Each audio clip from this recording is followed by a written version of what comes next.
Here, Jerry Ordway.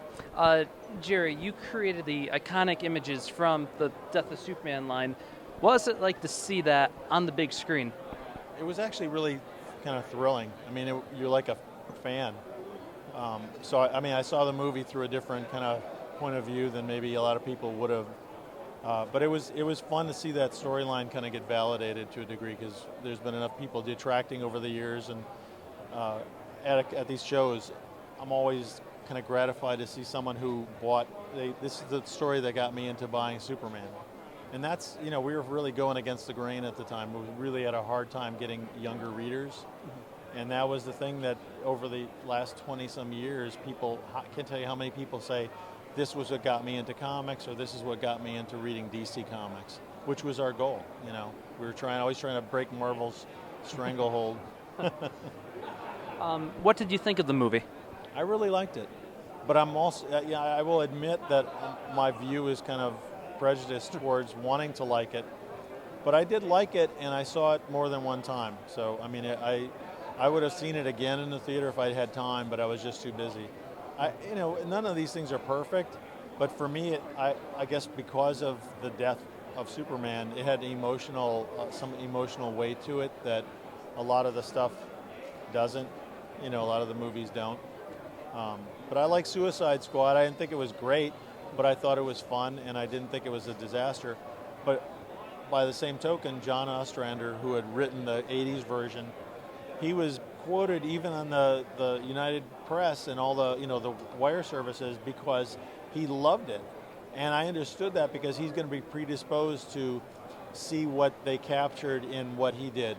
You know what I mean? So it's going to be a validation to his work.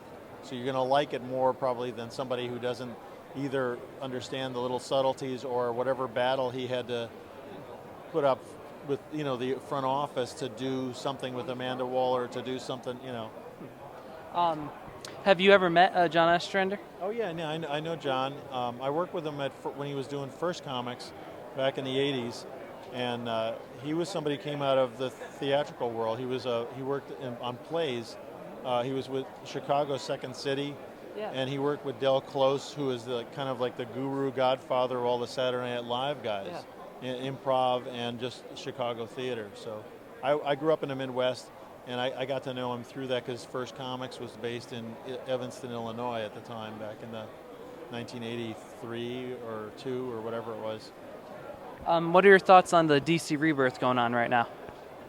Coincidentally, hadn't read any comics, DC's in a long time, because sometimes I read, it's overwhelming. We used to get comps of these things, and you spend all your time when you get a box of them is sorting them so that if you need to find out what happened in Flash, you have all your issues together. Yeah.